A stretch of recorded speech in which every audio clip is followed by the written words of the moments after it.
Hello दोस्तों, आप सबका स्वागत है एस्ट्रो गुरु कृष्ण चैनल पर। जी हाँ, ये मेरा दूसरा चैनल है। मेरे मेन चैनल एस्ट्रो गुरु पर आपने वीडियो देखा होगा, मेडिटेशन कैसे करें, ध्यान में कैसे उतरें, भाग 1। जो एस्ट्रो गुरु मेन चैनल है, इस पर मैं टैरो रीडिंग लाता हूँ और इसी पर यह वीडियो उस समय अपलोड कर दिया गया था।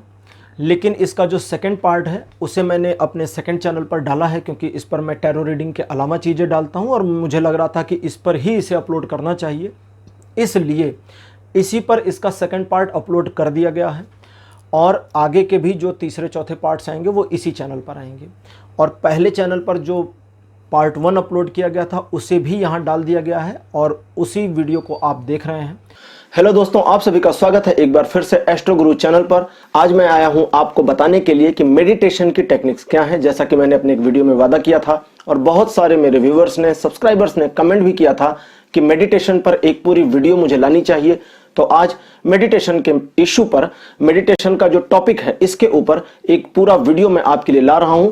तो आज के वीडियो को हम शुरू करते हैं और जानते हैं कि मेडिटेशन क्या है, मेडिटेशन कैसे करना चाहिए और किस तरह का मेडिटेशन आपके लिए फायदेमंद होगा, सूटेबल होगा और इससे आपको क्या लाभ होगा। मेडिटेशन के बारे में कई सारी भ्रांतियां हैं, कई सारी मिसअंडरस्टैंडिंग भी हैं। कई लोग इसको चैंटिंग से जोड़ देते हैं, कई लोग इसको सिर्फ आंखें बंद करने से जोड़ते हैं, कई लोग इसको धर्म से जोड़ देते हैं। लेकिन मेडिटेशन बिल्कुल एक्चुअली अलग चीज है। ये अलग किस तरह से है, इसको बताने से पहले मैं आपको कुछ भूमिका बताऊंगा, यानी कि एक इंट्रोडक्शन दूंगा कि मेडिटेशन क्या है, या मेडिटेशन की ये जो टेक्निक्स हैं, ये विधियां हैं, ये कहां से आई हैं। कई तरह की विधियां होती हैं, जैसा कि मैंने अपने पिछले वीडियो में बताया था कि बहुत सारी मेडिटेशन की विधियां हैं, उनमें से जो आपके लिए बेहतर है उसको मैं लेकर के आऊंगा।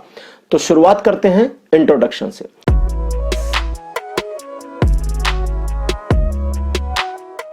और इंट्रोडक्शन के लिए हमें जाना पड़ेगा माता पार्वती और भगवान शिव के पास। बहुत समय पहले की बात है, एक बार भगवान शिव बैठे थे कैलाश पर, माता पार्वती उनके पास थी और माता पार्वती ने अचानक ही उनसे पूछा कि हे शिव, आपका सत्य क्या है? O Shiva, what is your reality? आपके द्वारा आश्चर्यों से भरा यह विश्व क्या है? What is this wonder-filled universe? Question तो बहुत बढ़िया थे। और यहीं पर वे नहीं रुकी, उन्होंने आगे पूछा कि इसका बीज क्या है, यानी कि what constitutes seeds, यानी कि ये जो विश्व उत्पन्न हुआ है, ये दुनिया सारी यूनिवर्स बनी है, ये कहीं से तो शुरू हुई होगी। अब आजकल तो हम बिग बैंग थ्योरी पर बिलीव करते हैं और मानते हैं कि ये पूरा यूनिवर्स पहले एक छोटे से पॉइंट पर, बिंदु पर केंद्रित था और वहां से बिग बैंग हुआ, धमाका हुआ और ये यूनिवर्स बढ़ता चला गया और अभी भी बढ़ता जा रहा है। तो इसको आप एक तरह से ये कह सकते हैं कि उस बिग बैंग थ्योरी के बारे में माता पार्वती ने हजारों साल पहले ही शिव जी से पूछ लिया था। आगे उसी प्रश्न को और ज्यादा इनहेंस करते हुए वे कहती हैं कि हे शिव, इस विश्व चक्र की धुरी क्या है? इसका आदि, मध्य और अंत कहां है? माता कहती हैं कि जो रूपों से भी परे है और हर रूपों पर छाया है। अब इसको समझने वाली बात है, वो पूछती है कि वह जीवन जो रूपों से परे है लेकिन हर रूप पर छाया हुआ है, ऐसा जीवन क्या है? और वे कहती हैं कि हे शिव, मुझे बताएं कि नाम, काल, प्रत्यय, इन सारी डिस्क्रिप्शन, जो ये सारी डिस्क्रिप्शन चल रही है, सारी डिस्क्रिप्शन दी गई है थीसिस में, स्क्रिप्चर्स में, वेदों में, इन सबसे परे, इन सबसे आगे जाकर के हम इसमें कंप्लीटली एंटर कैसे करें, प्रवेश कैसे करें, कैसे समझें ये यूनिवर्स क्या है, कैसे समझें कि ये आपने जो बना के रखा है ये है क्या है। यानी कि वे सीधे सीधे शिव से कहती हैं कि हे शिव, वह परम ज्ञान कैसे प्राप्त करें, वह असीम ज्ञान जो कि ज्ञान से भी परे है, सृष्टि से भी परे है, उसे हम कैसे जान सकते हैं? हे शिव, मेरे संशय निर्मूल करें। O lord, let my doubts be cleared. और इसके उत्तर में शिव देवी को कोई एग्जैक्ट आंसर नहीं देते कि ये यूनिवर्स क्या है, ये कैसे बना, बिग बैंग थ्योरी क्या है, ये दुनिया भर की चीजें, वे ये सब नहीं कहते। वे उन्हें 112 विधियां बताते हैं, टेक्निक्स ऑफ 112, और वे सारी टेक्निक्स ध्यान की हैं, मेडिटेशन की हैं। और मेडिटेशन की उन एक टेक्निक से भी, यानी कि वो 112 में से जो भी टेक्निक है, सिंगल बाय सिंगल, एक टेक्निक भी परम ज्ञान को प्राप्त करने के लिए अपने आप में कंप्लीट है। और वो कंप्लीट किस तरह से है? वो इतनी ज्यादा कंप्लीट है कि कंप्लीट से भी कंप्लीट है। और वो टेक्निक्स ऐसा नहीं है कि बहुत प्राचीन है, वो टेक्निक्स प्राचीन और नवीन, यानी कि ओल्ड और न्यू, इनसे परे हैं। आप जब उन टेक्निक्स को सुनेंगे तो आपको ऐसा नहीं लगेगा कि ये बहुत पुरानी टेक्निक है, आपको लगेगा कि अरे ये तो कुछ आधुनिक चीज हो सकती है, ये आज की दुनिया के हिसाब से बिल्कुल रेजोनेट कर रही है। और अगर आप प्राचीन दुनिया के हिसाब से सोचेंगे तो वहां से भी उसका जुड़ाव मिल जाएगा। ये दोनों जगह पर कंप्लीट बैठती है और आज से 1000 साल बाद भी ये सारी टेक्निक्स, ये सारी विधियां बिल्कुल सटीक बैठेंगी मेडिटेशन की। और जैसा कि मैंने कहा, ये अपने आप में बिल्कुल कंप्लीट है, इनकी कंप्लीशन में कोई संदेह नहीं है। तो अब हम पहली टेक्निक लेंगे। यहां पर जो 112 टेक्निक्स हैं, इनमें से कुछ बहुत कठिन है, बहुत डिफिकल्ट है, तो जो सबसे आसान है, इजी टू हैंडल करना है, इजी टू यूज है, उनको ही मैं आपके लिए लेकर आया हूं। लेकिन सबसे पहले शुरुआत करूंगा मैं पहली टेक्निक से।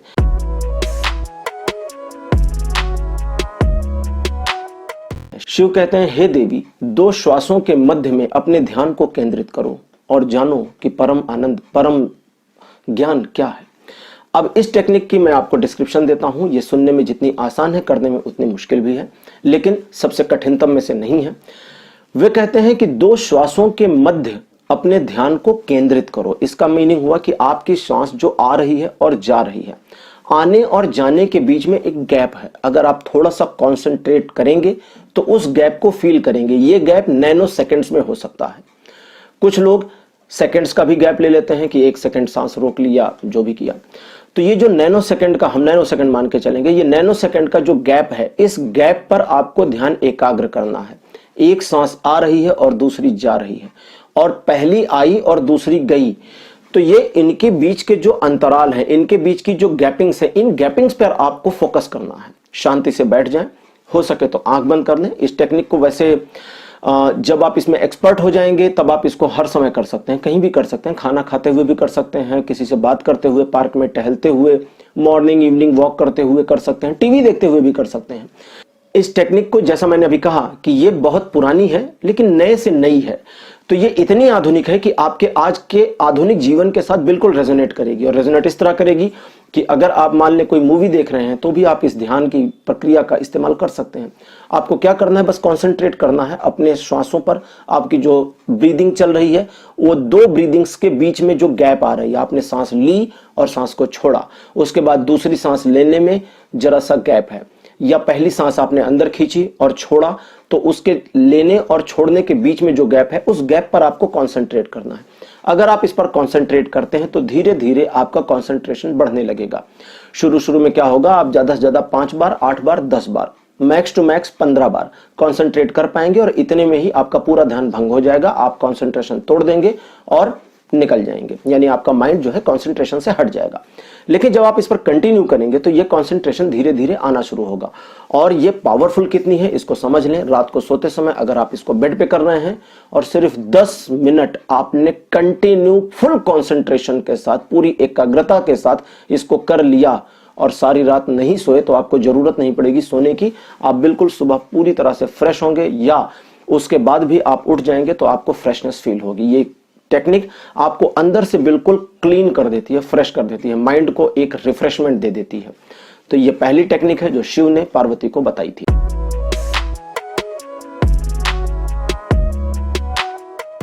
तो दूसरी विधि है, अपनी दोनों भौहों के मध्य में अपने ध्यान को एकाग्र करो और प्राण ऊर्जा को सहस्रार में भरो। अब इसको थोड़ा सा समझते हैं क्योंकि ये थोड़ी सी मुश्किल जान पड़ती है। सबसे पहले तो आपको आंखें बंद करनी है और अपनी आईब्रोज के बीच में ध्यान को एकाग्र करना है। इसको करने के लिए आप चलते फिरते नहीं कर सकते, खाते पीते भी नहीं कर सकते, इसके लिए आपको प्रॉपर बैठना ही होगा। अब बैठने के लिए आप चेयर पे बैठ जाएं या जमीन पर बैठ जाएं, उससे कोई फर्क नहीं होता। दोनों भौहों के मध्य का जो स्थान है उसे आज्ञा चक्र कहते हैं। शरीर में जो 7 चक्र होते हैं उसमें से आज्ञा चक्र भौहों के मध्य का स्थान होता है, जहां पर शिव का तीसरा नेत्र है। तो ये जो विधि है वो तीसरे नेत्र को असल में खोलने की विधि है। आपका तीसरा नेत्र आपके माथे के ऊपर से नहीं खुलेगा, वो अंदर खुलता है। ह्यूमंस का जो तीसरा नेत्र है वो अंदर की ओर खुल जाता है, और जब अंदर की ओर वो ओपन होता है तो बहुत सारे ट्रांसफॉर्मेशन आपकी लाइफ में हो जाते हैं। तो चूंकि हम मेडिटेशन पर बात कर रहे हैं, इसलिए स्पिरिचुअल चीज को छोड़ेंगे और धार्मिक मामलों पर नहीं डिस्कस करेंगे। तो उस आज्ञा चक्र पर आपको ध्यान को एकाग्र करना है। अब दूसरा इसी में जुड़ा हुआ है कि प्राण ऊर्जा को सहस्रार में भरो, लेकिन अभी इसको हम छोड़ते हैं, पहले इसको समझते हैं। जब आप अपने आज्ञा चक्र पर अपने मन को, अपने ध्यान को केंद्रित करेंगे, एकाग्र करेंगे, तो आपके आज्ञा चक्र पर, आपके भौहों के मध्य में जोर से पेन होना शुरू होगा। पेन बहुत तेज हो सकता है, एक्सट्रीम हो सकता है इतना कि आप बैठ ना पाए, या इतना हो सकता है नॉर्मल कि आप उसको झेल जाएं, उसको संभाल ले जाएं।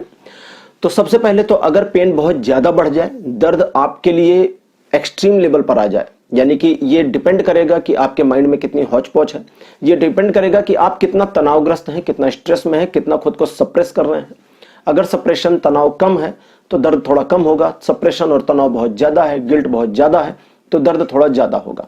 और अगर दर्द ज्यादा हो तो थोड़ी देर के लिए रोक दें इस मेडिटेशन को, आंखें खोल लें, शांत हो जाएं, थोड़ी देर बाद फिर से करें या अगले दिन करें।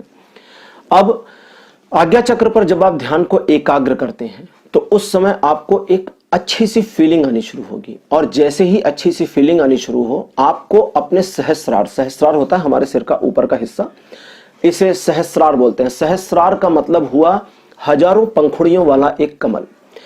इस कमल में, यानी कि जैसे कुंडलिनी के बारे में अगर आपने पढ़ा होगा तो मूलाधार से लेकर के ऊर्जा को ऊपर उठाया जाता है सहस्रार तक, और जैसे ही ऊर्जा सहस्रार में पहुंचती है संपूर्ण ब्रह्म का ज्ञान हो जाता है, और वही स्टेज है जब आप परम बुद्ध बन जाते हैं। तो खैर अब उस चीज को भी छोड़ते हैं, बुद्ध बनने वाली बात को। जब आप इस मेडिटेशन को करें, अपनी भौहों के बीच में अपने ध्यान को केंद्रित करेंगे, अपने आज्ञा चक्र पर आप अपने कंसंट्रेशन को लेकर आएंगे, तो उस समय आपको फीलिंग लानी है कि आपके शरीर की जो प्राण ऊर्जा है वो आपके सिर के ऊपर हिस्से में टच कर रही है, एकदम टॉप, जैसे छत है ना, और उस छत को टच कर रही है। तो ऐसे ही प्राण ऊर्जा नीचे से आ रही है और सिर के ऊपरी हिस्से को टच कर रही है, और सिर्फ टच नहीं कर रही है, उसे टच करके वो ऊर्जा पूरी तरह से फैल रही है, स्प्रेड हो रही है। बिल्कुल ये ऐसे ही होता है जैसे धूप बत्ती जलाते हैं तो उसका धुआं ऊपर आने लगता है, अगर आप हाथ करें तो वो आपके हाथ से टकराता है, फिर आपके हाथ से टकराकर चारों ओर फैलना शुरू कर देता है। तो प्राण ऊर्जा बिल्कुल ऐसे ही होनी है, ये आपको महसूस करना है, फील करना है। शुरू शुरू में आपकी फीलिंग बड़ी कमजोर सी होगी और आपकी फीलिंग में बिल्कुल दम नहीं होगा, जिसकी वजह से आपको सहस्रार की फीलिंग नहीं आएगी, यानी कि सिर के अंदर जो चलता है उसका अनुभव नहीं होगा। लेकिन अगर आप इस विधि को करना शुरू करते हैं, जो 5वीं विधि है, तो धीरे धीरे आप देखेंगे कि आपको अंदर से एक खुशी, जिसको एक्चुअली में आनंद कहते हैं, उसका एहसास होना शुरू हुआ है। देखिए, खुशी और आनंद दोनों में बहुत फर्क है। आनंद क्या होता है? आनंद आप स्वयं में ले सकते हैं, दूसरे से आनंद नहीं लिया जाता। आनंदित होना, जो आनंद में हो, यानी कि स्वयं में ही संतुष्ट और प्रसन्न हो, इसीलिए भगवान विष्णु को सच्चिदानंद कहा जाता है। जो सत हैं, जिनका चित्त आनंदमयी है, यानी कि उनके चित्त में कभी भी दुख नहीं होता है, वे ही सच्चिदानंद हैं। तो ऐसे ही आपको आनंद की अनुभूति होगी, और ये फीलिंग ऐसी है कि आपने अगर भौहों के मध्य में ध्यान को एकाग्र करके सहस्रार में प्राण ऊर्जा को भरने का कार्यक्रम किया, और थोड़ा सा भी, बहुत समझ लें 1 या 2% भी आप इसमें सक्सीड हो गए, तो जो मेडिटेशन आप 5 मिनट करने के लिए बैठे हैं उसे 10 मिनट, 15 मिनट या आधे घंटे भी कर सकते हैं। आपको इतना इसमें अच्छा लगने लगेगा, और आपका मन, आपका जो दिमाग है, ये बहुत ही लाइट फील करने लगेगा। आपका सारा तनाव जाता रहेगा और आपको लगेगा कि इस समय दिमाग में विचार नहीं है, विचार शून्यता आ गई है। लेकिन इसमें भी आपको बहुत ज्यादा एफर्ट नहीं लगाना है, धीरे धीरे करना है, स्टेप बाय स्टेप आगे बढ़ें, ताकि आप इसे कर सकें और ये आपके लिए फायदेमंद हो सके।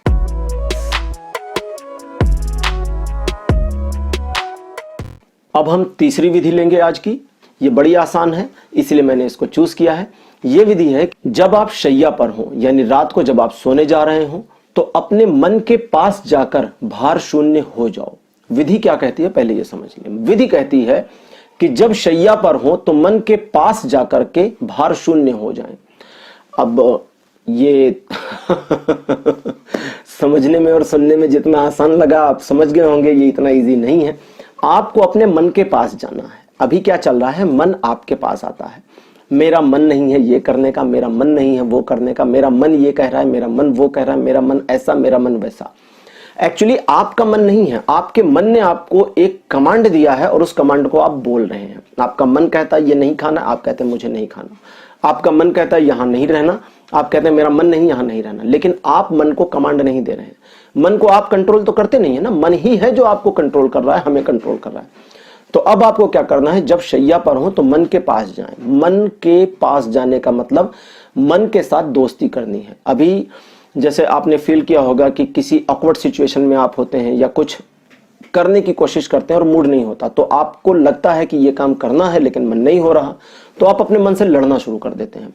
आपको जैसे किसी एक थिंकिंग पर, एक थॉट के ऊपर सोचना नहीं है, ओवर थिंकिंग चल रही है या पास्ट की कोई थॉट आ गई है, अब उससे आपको हटना है लेकिन मन उस थॉट को लेकर के आ रहा है, तो आप क्या करते हैं, उस मन से अपने लड़ना शुरू कर देते हैं कि मुझे ये नहीं सोचना। और जितनी लड़ाई शुरू होती है उसके बारे में सोचना विचारना उतना जोर शोर से चालू हो जाता है। क्यों? क्योंकि मन बहुत पावरफुल है, मन की जो शक्ति है वो बहुत तेज है, मन की गति भी बहुत तेज है। मन एक समय में कई स्थानों पर हो सकता है, एक समय में बहुत दूर तक जा सकता है। इसलिए मन के ऊपर विजय प्राप्त करने को ही परम विजय कहा गया है। इसे कहते हैं ना इंद्रिय जित होना। इंद्रिय यानी मन को जीत लेना, अपनी इंद्रियों को जीत लेना। मन है जो इंद्रियों को सब्जेक्ट्स में लगा देता है, स्वाद में लगा देता है, मजे लेने में लगा देता है, फील करने में लगा देता है। लेकिन जब मन को जीत लेते हैं तो आपकी सारी फीलिंग कंट्रोल हो जाती है। तो आपको मन को जीतना नहीं, मन के पास जाना है, उससे दोस्ती करनी है। जब आप लेटे हुए हो, इसे करना कैसे मैं समझाता हूँ, बहुत ज़्यादा डिस्क्रिप्शन नहीं दूंगा ताकि वो बहुत प्रॉब्लमेटिक ना हो, आपकी समझ में आराम से आ जाए। इसे करना ऐसा है कि जब आप बेड पर लेटे हुए हो तो शांति से लेट जाएं, एकदम सीधा लेट जाएं, पीठ के बल, हाथ को आगे कर दें, अपने सीने पर नहीं रखना है हाथ को, या पेट पर नहीं रखना है, क्योंकि इससे हाथ का जो वेट है वो आपकी बॉडी को फील होने लगेगा और डिस्ट्रैक्शन शुरू हो जाएगा। जब आप हाथों को सीधा बेड पर रख लेंगे, पैर सीधा फैला लेंगे, तो ये एक स्टेबल पोजीशन होगी जिसे शवासन कहते हैं आसनों के कंडीशन में। तो शवासन की पोजीशन में लेट जाएं और उस समय अपने मन के पास जाएं। आप देखें कि मन क्या कर रहा है, मन कहाँ है, मन क्या सोच रहा है। जो भी कर रहा है, जो भी सोच रहा है, उसके साथ रेजोनेट कर दें, बिल्कुल लयबद्ध हो जाएं। और जब मन के साथ आप लयबद्ध हो जाएंगे, मन मान लीजिए कुछ छुट्टी मनाने के बारे में सोच रहा है तो उसमें इन्वॉल्व हो जाएं, बिल्कुल उसके साथ साथ रहें, जागते रहें, जानबूझकर ये करें। इसको इस तरह नहीं करना है कि मन कुछ सोच रहा है और आप भी वो सोचने लगे, नहीं, आपको सोचना नहीं है। आप तो अलग है, मन अलग है, दोनों अलग अलग है, इसको मिक्स मत करिएगा, नहीं तो ये विधि पूरी नहीं हो पाएगी। मन मान लेते हैं छुट्टी मनाने के बारे में सोच रहा है, तो आपको पता चल गया ना कि मन तो सोच रहा है छुट्टी पर जाना है, या मन सोच रहा है कहीं घूमने जाना है। तो अभी इस समय ही आप अलग हैं, मन अलग है, तो अलग अलग ही हो करके मन के साथ जाना है। ठीक है, छुट्टी पे जाओ, मैं साथ साथ चल रहा हूं। अब देखें कि मन क्या क्या करता है। मन जो कुछ भी करता है उसे करने दें, उसके साथ साथ लगे रहें, पीछे पीछे लगे रहें। तो ये हुआ मन के पास जाना। अब मन से झगड़ा नहीं है, मन को ये नहीं कह रहे कि ये नहीं सोचना, छुट्टी पर नहीं जाना, ये नहीं सोचना कि ये काम नहीं करना, वो काम नहीं करना। जो भी मन कहता है उसके साथ हो लें। जैसे ही उसके साथ हो, तुरंत ही अपने अंदर ये फीलिंग लानी शुरू करें कि अब इस समय आपका जो वेट है वो बिल्कुल हल्का हो गया है, आप भार शून्यता में आ गए हैं। और भार शून्यता कहाँ होती है, यानी कि ग्रेविटी खत्म हो गई है। ऐसा फील करें कि मुझे, मेरे बॉडी के लिए अब ग्रेविटी खत्म हो गई है। और ग्रेविटी लेसनेस कहाँ होती है, वो होती है स्पेस में। तो आपको ये फील करना है पहले तो कि आप मन के साथ हैं, मन जहां जा रहा है उसके साथ जाएं। और दूसरा, लेटे लेटे ही फील करें कि आप ब्रह्मांड में लेटे हुए हैं, इस यूनिवर्स में बिना किसी बेस के आप लेटे हुए हैं और गिर नहीं रहे, क्योंकि यूनिवर्स में जो भी चीज होती है वो गिर नहीं जाती। अर्थ यूनिवर्स में है तो गिर नहीं रही है। क्यों गिर नहीं रही है? क्योंकि ये भार शून्यता में है। यूनिवर्स कोई ग्रेविटी रखता ही नहीं है, यूनिवर्स की कोई ग्रेविटी ही नहीं है। साइंटिस्ट कहते हैं कि यूनिवर्स की अपनी ग्रेविटी न होने की वजह से इसका एक्सपेंडेशन अभी भी चल रहा है, ये अभी भी एक्सपेंड हो रहा है, अभी भी बढ़ रहा है, क्योंकि ग्रेविटी है ही नहीं कि इसको रोक सके। तो यूनिवर्स तो बढ़ता ही जा रहा है। तो आपको यही करना है कि अपने आप को फील करना है बेड पर लेटे हुए कि आप यूनिवर्स में हैं, तारों के सितारों के बीच में है, धरती के ऊपर है, आकाश में है, और आपका शरीर वहां पर लेटा हुआ है, भार शून्यता में है, ग्रेविटी के बिना है, बिना वेट के है, वेटलेसनेस में है। जब आप ये फील करेंगे तो ये फीलिंग जैसे ही आपको आनी शुरू होगी, पहले दिन तो कुछ भी नहीं होगा, इसके लिए आप बिल्कुल समझ लें, लेकिन अगर इसकी प्रैक्टिस आप करते हैं तो धीरे धीरे आपको एक फील आने लगेगा कि सच में आपका वेट कम हो गया है। और जैसे ही वो फील आपको आता है कि वेट कम हो गया है, तुरंत ही मन एकाग्र हो जाएगा, मन कंट्रोल में भी आ जाएगा उसी समय, और आपको फील होगा कि अब आपके मस्तिष्क में और पूरे शरीर में कहीं भी कोई तनाव नहीं रह गया है। इस टेक्निक को करने का बहुत बड़ा बेनिफिट आपके माइंड की जो हेडेक है उस पर कंट्रोल होगा। और बॉडी में अगर किसी तरह की पेन आप फील करते आए हैं, किसी तरह का तनाव फील करते आए हैं, तो वो भी रिलीज हो जाएगा, क्योंकि ये पूरे मन, शरीर और मस्तिष्क सभी को रिलीज करने की टेक्निक है।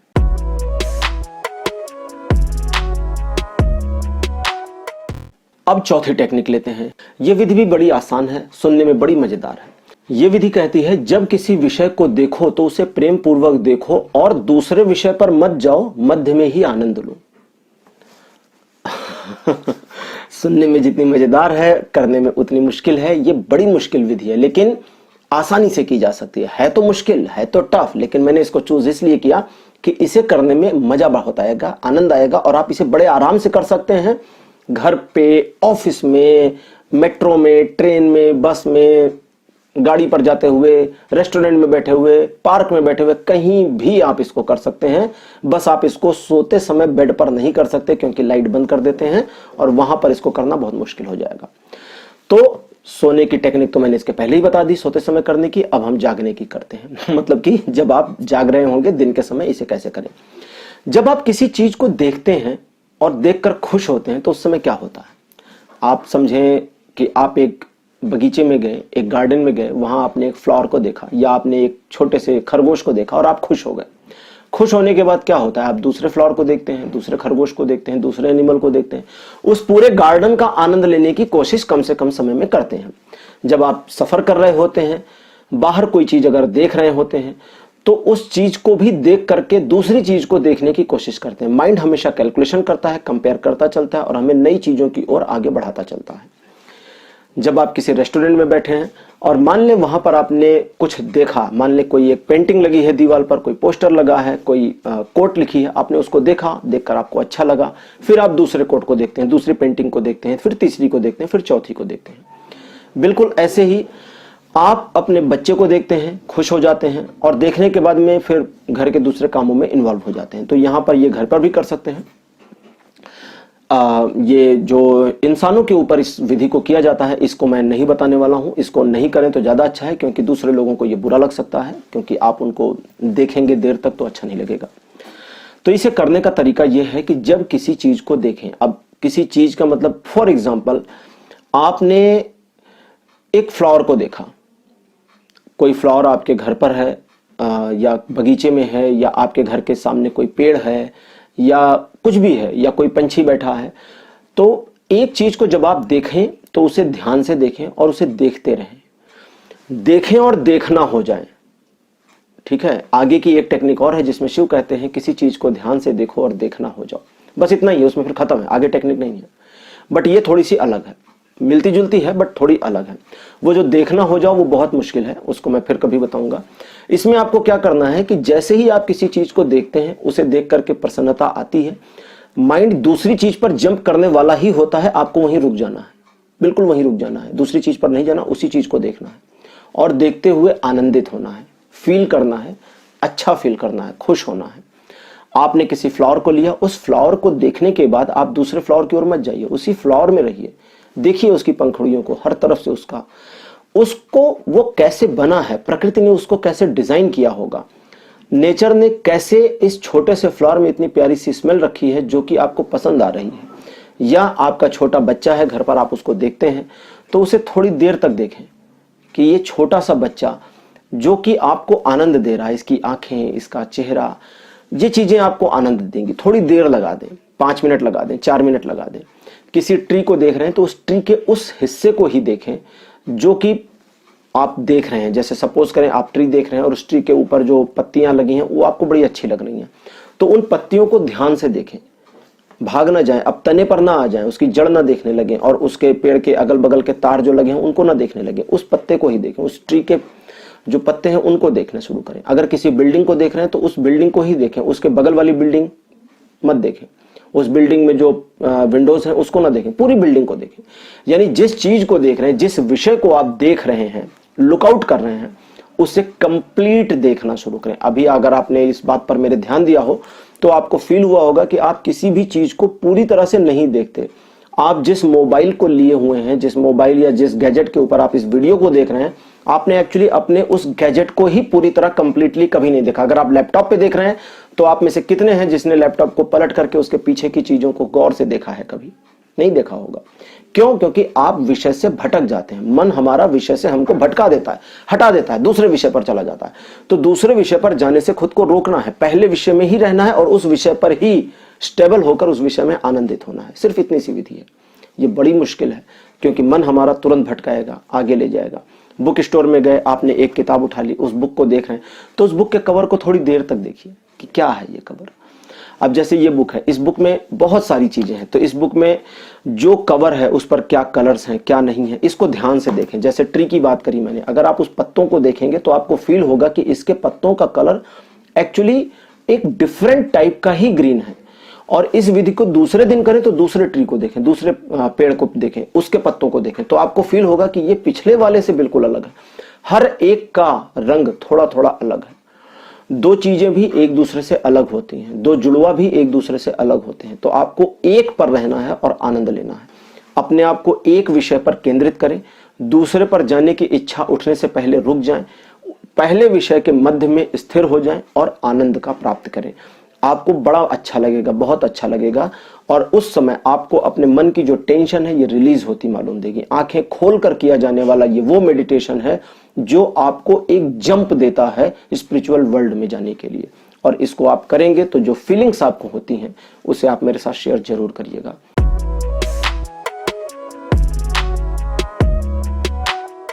अब हम अगली विधि लेते हैं। अगली विधि भी बहुत आसान है और इस विधि को आप कभी भी कर सकते हैं, लेकिन इसको करने के लिए आपको किसी गाड़ी में होना चाहिए। आप ट्रेन में हो, मेट्रो में हो, बस में हो, कार में हो, किसी में भी हो, चला ना रहे हो, इसका ध्यान रखें। आप अगर ड्राइव कर रहे हैं तो इस विधि को नहीं करेंगे। अगर आप ड्राइव नहीं कर रहे, सिर्फ बैठे हैं, तो आप इस विधि को करेंगे। विधि कहती है, चलते हुए वाहन में जब शरीर हिलता है तो उस अनुभव के साथ लयबद्ध हो जाओ, उस फीलिंग के साथ एक हो जाओ, रिदम में आ जाओ। अब रिदम में कैसे आना है? जब हम चलते हैं, किसी गाड़ी में बैठे होते हैं और हमारी बॉडी शेक करती है, हिलना शुरू करती है, तो हम क्या करते हैं कि उसके साथ हिलते रहते हैं। और जब हम उसके साथ हिलते रहते हैं तो कभी कभी आपने ध्यान दिया हो कि छोटे बच्चे उसके साथ हिलते हैं और बड़ा मजा लेते रहते हैं हिल हिल करके। फिर हम उनको डांटते हैं कि अरे हिलो नहीं, ठीक से बैठो। आपको उस बच्चे की तरह से ही करना है। आप जानबूझकर नहीं हिलना। बच्चे तो जानबूझकर हिलना शुरू कर देते हैं और ज्यादा शेक करते हैं। आपको शेक नहीं करना है, खुद से नहीं करना। आपकी बॉडी शेक हो रही है उस गाड़ी के साथ में, जो उसके साथ अपने आप को लयबद्ध कर देना है, रेजोनेट कर देना है, तो रिदम में चले जाना है, मिक्स हो जाना है। ये बिल्कुल ऐसे है, समझें, जैसे खेतों में फसल होती है या पेड़ों में पत्ते लगे होते हैं, पौधे होते हैं। जब हवा चलती है तो वो क्या करते हैं? वो उसके साथ हिल जाते हैं, झुक जाते हैं, और हवा रुकती है तो फिर खड़े हो जाते हैं। वे उसके साथ झगड़ा नहीं करते। अभी हम क्या करते हैं कि गाड़ी में अगर हमारी बॉडी हिलनी शुरू हुई तो हम रोक लेते हैं खुद को, स्ट्रिक्ट। आपको स्ट्रिक्ट नहीं करना, उसके साथ हिल जाना है, फ्लो में चले जाइए और उस फ्लो में जाकर के उस फ्लो के साथ वापस भी आइए। जब आप उसमें जाएंगे और उसके साथ वापस आएंगे तो आपको कुछ अलग फील होगा, आपको लगेगा कुछ नया हो गया, आज कुछ अलग कर दिया। और जब आप ये करते रहेंगे, अक्सर करेंगे, तो आप देखेंगे कि आपको एक अलग सी शांति की अनुभूति हो रही है। ये जो शांति की अनुभूति है ये आपकी बॉडी और माइंड दोनों को ही शांत करेगी।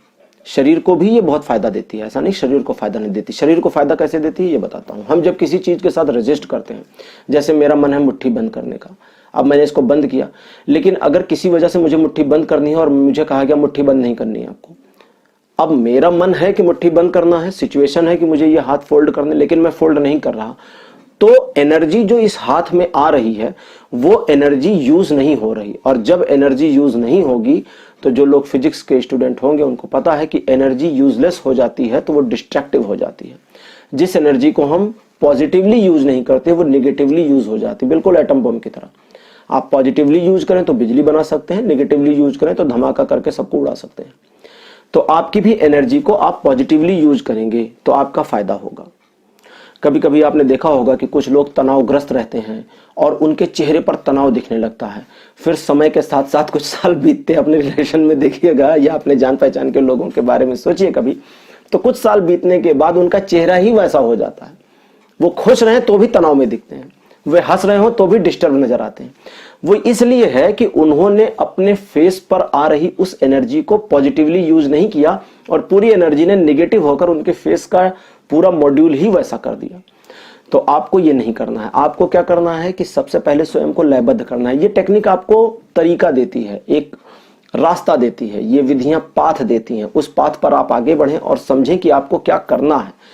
तो ये टेक्निक जब आप यूज करेंगे, इसको देखिए, मैंने आपको आंख बंद करके करने वाली, बिस्तर पे लेट कर करने वाली टेक्निक इसलिए बताई कि इसे आप घर में कर सकते हैं, लेकिन साथ साथ मैं उन विधियों को आपके लिए इसलिए लाया हूं जो आप घर के अलावा बाहर भी कर सकते हैं, ताकि आपका मेडिटेशन चलना शुरू हो जाए और आप स्पिरिचुअल पाथ पर आ जाएं और आपकी लाइफ में चल रही बहुत सारी समस्याएं खत्म हो जाएं। सबसे पहले तो हेडेक खत्म हो जाए, दूसरे ओवर थिंकिंग खत्म हो जाए, तीसरे पास्ट के साथ में जो आपकी थिंकिंग चलनी शुरू हो जाती है ना, वो खत्म हो जाए कि पिछली चीजें बीत गई लेकिन फिर भी आप लगे हैं उसको सोचने में। इसमें आप इसको जब इस्तेमाल करें, किसी गाड़ी में बैठे, उसके साथ बॉडी जब शेक करना शुरू करें तो उस शेकिंग में लयबद्ध हो जाए, उसके साथ मिक्स हो जाए। जैसे गाना चलता है तो झूमने लगते हैं ना, अपने आप ही हाथ चलने लगता है, हो, पैर हिलने लगते हैं, तो ऐसे उसके साथ पूरा लयबद्ध हो जाए। जब आप उसके साथ लयबद्ध हो जाएंगे तो आपको अलग फील होने लगेगा, आपको अच्छा लगने लगेगा। इसे रेगुलर करेंगे तो आपकी स्ट्रेस रिलीज हो जाएगी, आपकी एनर्जी, कहीं पर अगर ब्लॉकेज बना रखी है आपकी बॉडी में तो वो ब्लॉकेज निकलनी शुरू हो जाएंगी, जिससे पेन, स्ट्रेस, कई चीजों में आपको बेनिफिट्स मिल जाएंगे। और इस बेनिफिट को आप अगर चाहें तो मेरे साथ शेयर कर सकते हैं कि आपको इसका लाभ मिला। और दोस्तों, आज 5 विधियों पर ही मैं इस पूरे वीडियो को क्लोज करूंगा। ये पार्ट 1 था मेडिटेशन पर। और अगर आपको ये वीडियो पसंद आया, अभी तो मुझे पता नहीं है कि आप टैरो कार्ड रीडिंग के अलावा इस चीज को लाइक करेंगे या नहीं, तो इसको मैंने एक एग्जाम्पल के तौर पर बनाया है और इसलिए भी बनाया है ताकि आपकी हेल्प हो सके। और अगर आपको ये पसंद आता है, आप इसके सेकंड पार्ट को देखना चाहते हैं, तो कमेंट करें, मुझे बताएं कि आपको ये कैसा लगा। और आपकी रिक्वेस्ट के ऊपर अगर आप लोगों को पसंद आया तो इसका सेकंड पार्ट भी लेकर आऊंगा, लेकिन वो तुरंत नहीं आएगा, 2-3 दिन में, उसमें भी टाइम लगेगा। तो दोस्तों, आज के लिए इतना ही। मेडिटेशन पर पहला वीडियो ये आपको कैसा लगा, आप अपने एक्सपीरियंस, अपने सुझाव कमेंट सेक्शन में मुझे बताना ना भूलें। इस वीडियो को लाइक करिए, शेयर करिए और चैनल को सब्सक्राइब जरूर करिए। और अंत में, अगर आप मेरे साथ अपना टैरो सेशन बुक करना चाहते हैं तो इसके लिए स्क्रीन पर जो नंबर आ रहा है, इसके ऊपर आप मैसेज कर सकते हैं व्हाट्सएप पर। मेरी टीम आपको हेल्प करेगी मेरे साथ बुकिंग करने के लिए। तो आज की वीडियो को क्लोज करते हैं, अगले में आपसे फिर मुलाकात होगी। Bye bye.